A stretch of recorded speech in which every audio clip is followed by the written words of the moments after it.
नमस्कार। चलिए आज बात करते हैं भारत की सुरक्षा से जुड़ी एक बहुत बड़ी खबर पर। एक ऐसा प्लान जिससे हमारे सेंट्रल आर्म्ड पुलिस फोर्सेस में लगभग 53,000 नए लोग शामिल हो सकते हैं। तो आइए इस पूरी योजना को थोड़ा गहराई से समझते हैं।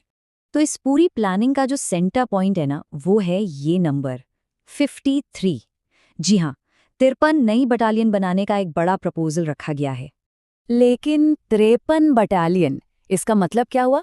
मतलब सीधा सा है, लगभग 53,000 नए पर्सोनेल। सोचकर देखिए, ये हमारी सुरक्षा बलों की ताकत में कितना बड़ा इजाफा होगा। ओके, तो अब सवाल ये उठता है कि आखिर ये 53,000 लोगों की भर्ती हो क्यों रही है और ये किन फोर्सेस का हिस्सा बनेंगे। चलिए इस प्लान के अंदर झांक कर देखते हैं। सबसे पहले ये समझना जरूरी है कि सीएपीएफ आखिर है क्या। देखिए, सीएपीएफ यानी सेंट्रल आर्म्ड पुलिस फोर्सेस, ये हमारे देश की इंटरनल सिक्योरिटी की, हम कह सकते हैं, बैकबोन है। ये सारी फोर्सेस सीधे होम मिनिस्ट्री के अंडर काम करती हैं और इनका काम है देश के अंदर शांति और कानून व्यवस्था बनाए रखना। और पता है, इसमें सबसे इंटरेस्टिंग बात क्या है? ये प्रपोजल किसी एक फोर्स ने नहीं दिया है, बल्कि BSF, CRPF, CISF, ITBP, SSB, इन सभी फोर्सेस ने मिलकर ये प्रपोजल आगे बढ़ाया है। मतलब ये एक यूनिफाइड, एक जॉइंट एफर्ट है। अब इस एक्सपेंशन के स्केल को सही से समझने के लिए पहले ये जानना होगा कि एक बटालियन आखिर होती क्या है, इसका स्ट्रक्चर कैसा होता है। तो देखिए, एक बटालियन को बिल्डिंग ब्लॉक्स की तरह समझा जा सकता है। सबसे छोटी यूनिट होती है सेक्शन, फिर कई सेक्शंस को मिलाकर बनता है एक प्लेटून। उसके बाद कई प्लेटून्स जुड़कर एक कंपनी बनाते हैं और आखिर में कई कंपनियों को मिलाकर बनती है एक पूरी मजबूत बटालियन। इसका मतलब साफ है कि हर बटालियन अपने आप में एक सेल्फ कंटेन्ड यूनिट है। इसका अपना एक कमांड स्ट्रक्चर होता है जिसके हेड कमांडेंट जैसे ऑफिसर्स होते हैं, और इसमें अलग अलग रैंक्स के लोग, कांस्टेबल तक, सबकी अपनी एक खास भूमिका होती है। ये सब ठीक है, लेकिन ये हमें सबसे बड़े सवाल पर ले आता है। आखिर अचानक से अभी इतने बड़े एक्सपेंशन की जरूरत आन क्यों पड़ी? और इसका जवाब बिल्कुल सीधा और साफ है।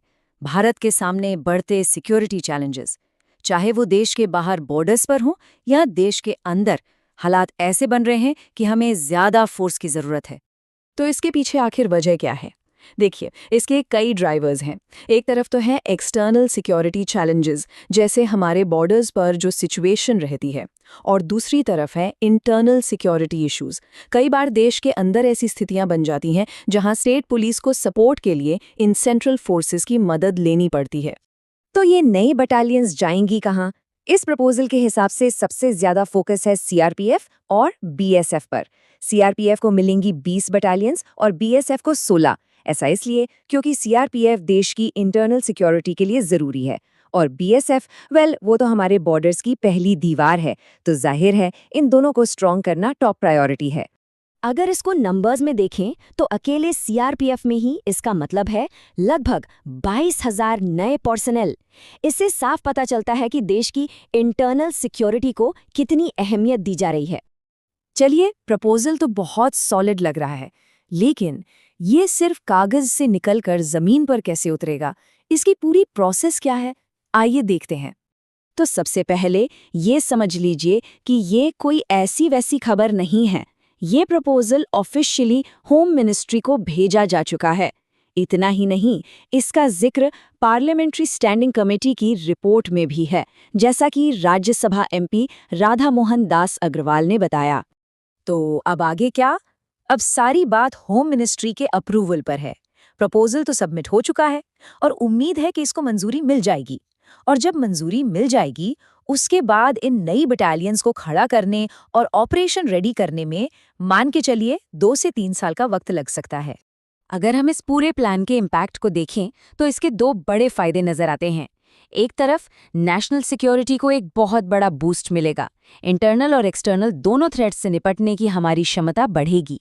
और दूसरी तरफ एम्प्लॉयमेंट, सोचिए, हजारों सरकारी नौकरियों के नए अवसर खुलेंगे।